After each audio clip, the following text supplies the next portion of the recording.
Breakfast ಮಾಡ್ತೀವಿ, lunch dinner ಮಾಡ್ತೀವಿ. ಇದು ದಿನೇಶ್ ಗುಂಡೂರಾವ್ ಅವರ ಹೇಳಿಕೆ.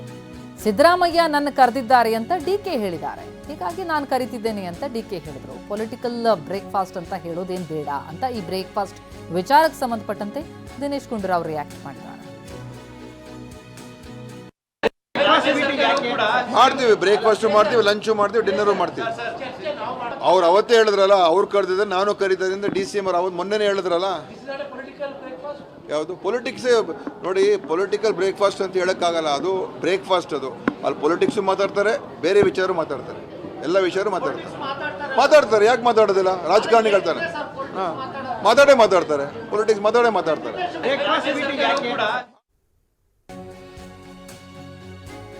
ಇನ್ನು ನಾಯಕತ್ವದ ಬಗ್ಗೆ ಚರ್ಚೆಗಳು ಪಕ್ಷಕ್ಕೆ ಒಳ್ಳೆಯದಲ್ಲ, ಕಾಂಗ್ರೆಸ್ ಪಕ್ಷಕ್ಕೆ, ಸರ್ಕಾರಕ್ಕೆ ಇದು ಒಳ್ಳೆಯದಲ್ಲ ಅಂತಲೂ ಕೂಡ ಅಭಿಪ್ರಾಯ ವ್ಯಕ್ತಪಡಿಸಿದ್ದಾರೆ ದಿನೇಶ್ ಗುಂಡೂರಾವ್. ಇದುವರೆಗೂ ಪಕ್ಷದಲ್ಲಿ ಯಾವುದೇ ಗೊಂದಲ ಇಲ್ಲ, ಪಕ್ಷದಲ್ಲಿ ಇನ್ಯಾವ ಗೊಂದಲವೂ ಮುಂದಿರೋದಿಲ್ಲ. ಸಿಎಂ ಡಿಸಿಎಂ ಒಗ್ಗಟ್ಟಾಗಿಯೇ ಮುಂದೆ ಸಾಗ್ತಿದ್ದಾರೆ ಎನ್ನುವ ವಿಶ್ವಾಸ ದಿನೇಶ್ ಗುಂಡೂರಾವ್ ಅವರದು. ಖಂಡಿತವಾಗಿಯೂ ಅದು ನಮ್ಮ ಪಕ್ಷಕ್ಕಾಗಿ, ಸರ್ಕಾರಕ್ಕೆ ಒಳ್ಳೆಯದಲ್ಲ. ಆಯ್ತಾ, ಈ ಥರ ಚರ್ಚೆಗಳಾಗಬಾರ್ದು. ಅದಕ್ಕೋಸ್ಕರ ನಾವೆಲ್ಲರೂ ಮೊದಲಿಂದ ಏನು ಹೇಳ್ತಾ ಇದ್ದು, 2.5 ವರ್ಷದಿಂದ ತಾವು ಅದನ್ನೇ ಕೇಳ್ತಾ ಇದ್ದೀರಾ. ಗೊಂದಲ.